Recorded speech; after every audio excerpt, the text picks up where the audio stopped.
उमेदवारी कोणाला मिळणार हे माहित नसल्यानं अनेक इच्छुकांनी देव पाण्यात ठेवले असताना पिंपरी चिंचवड 3 पती पत्नींच्या जोड्यांना उमेदवारी मिळाली आहे। पाहुयात झी24 तासचा हा स्पेशल रिपोर्ट।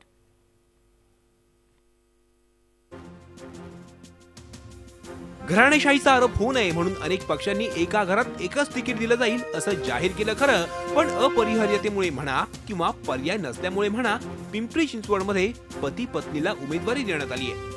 राष्ट्रवादीनं 2 जोडप्यांना उमेदवारी दिली आहे। पिंपरी सौदागर मधून विठ्ठल उर्फ नाना काटे आणि त्यांच्या पत्नी शीतल काटे यांना पक्षानं उमेदवारी दिली आहे। एरवी एकत्र संसार करणारी जोडी आता एकत्र राजकारणही करणार आहेत। केवळ काम केल्यामुळेच तिकीट मिळाल्याचा दावा ते करतायत। सतत 10 वर्ष या भागामध्ये आम्ही सतत कार्यरत आहोत आणि या कार्य पाहता राष्ट्रवादी काँग्रेस पार्टीने माननीय अजितदादा पवार यांनी जो दाखवलेला विश्वास आणि पक्षाच्या माध्यमातून आम्ही केलेली या भागातली कामं पाहता हा पक्षाने आमचा विश्वास दाखवून आम्हाला पती पत्नीला दोघांना देखील तिकीट दिलेलं आहे। 12च्या मध्ये मी उभी राहिली 12 साली 2012 मध्ये, तर सगळ्यात हायेस्ट वोटिंगने मी पिंपरी चिंचवडमध्ये निवडून आलेले।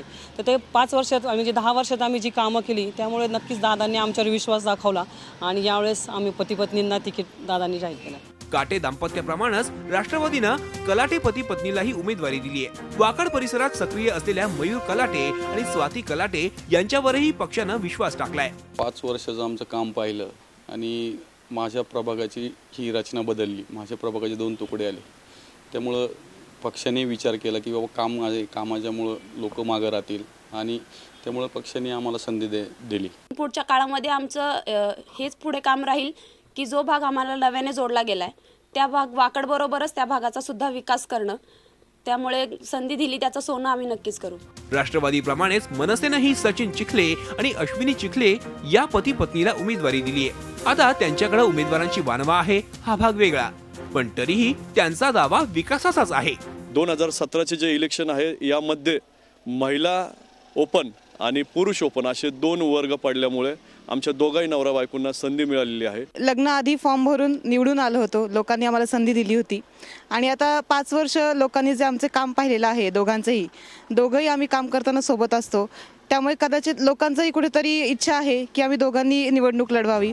आता निवडणुकीच्या रिंगणात उतरलेल्या या राजाराणींनी जनतेसाठी काहीतरी करावं हीच काय ती अपेक्षा। कैलासपुरी, झी मीडिया, पिंपरी चिंचवड। झी 24 तास रहा एक पाऊल पुढे।